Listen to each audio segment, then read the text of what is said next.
기획형 아이돌 시대로 옵니다. 기획형 아이돌은 뭐냐? 회사에서 정해주는 방향대로 노래하고 춤추고 이미지 메이킹을 하는 친구들인데 H.O.T, S.E.S, 신화 이런 친구들이 나오기 시작을 하는 거예요. 그러니까 그때 당시 이수만은 정말 아이돌이라는 이런 걸 전혀 없는 우리 한국에서 불모지죠, 거기서 뭐. 문익점 같은 역할을 한 거예요. 오. 처음으로 이걸 갖고 와서 시스템을 도입해서 JYP와 YG가 다 이걸 벤치마케팅을 한 거예요. 솔직히 말하면. 대단하신 인물입니다, 이수만 씨는. 네. SM의 특징 중에 하나는 뭐냐면요. 네. 업계 내의 학력을 높였습니다. SM 엔터테인먼트에는요, 소위 명무대 출신들이 많았어요. 일단 본인도 서울대 출신이고요. 그러면서 뭐냐? 그때부터는 딱 올려서 돈을 버는 주먹구구식이 아니라 전략 전술을 짜기 시작을 했어요. 10대든 20대든 어떻게 타깃층을 갖고 공략을 하면은 앨범을 살 것이고 더 먹힐 것이다라는 걸 고민을 본격적으로 하기 시작을 했고요. 그거를 이제 국내와 동시에 일본에서 시도를 한 게 보아였습니다. 보아. 보아 같은 경우는 이제 오리콘의 신성이라고 하죠. 네. 그래서 보아 매니저 출신들을 보면은 다 잘 되는 공식도 있어요. 예를 들어서 플레디스의 한성수 대표.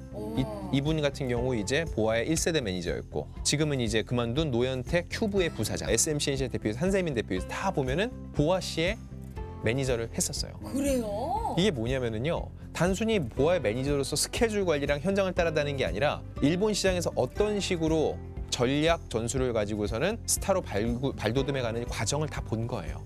이런 분들이 지금의 SM의 수장 역할을 하고 있으니까 SM이라는 회사가 스타 하나가 무너져도 또 다른 스타를 데리고서는 계속 활동을 하는 거예요. 이 SM은 연습 기간도 굉장히 좀 길고 약간 힘들다라고. 최소 5년 이상 되는 걸로 유명하고 완벽한 모습이 아니면은 데뷔를 시키지 않겠다는 거죠. 자, 여기서 제가 진짜 하고 싶은 얘기인데요. SM의 딜레마가 발생을 해요. 뭐요? 연습생이 굉장히 많고 다들 데뷔만 기다리고 있습니다.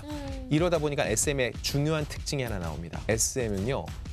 오디션 출신이 한 명도 없어요.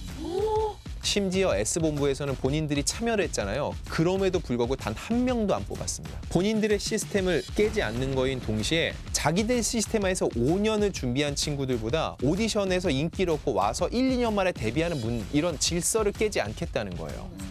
이게 SM의 무서운 점이에요. 근데 그럼에도 네. 불구하고 그 수많은 연습생 중에 데뷔하는 퍼센테이지가요 1%예요. 근데 데뷔한다고 성공하는 게 아니잖아요. 그러니까 뭐 요즘 애들 툭하면 연예인 한다고 하지만 절대 쉬운 일 아닙니다. 초등학생들이 거기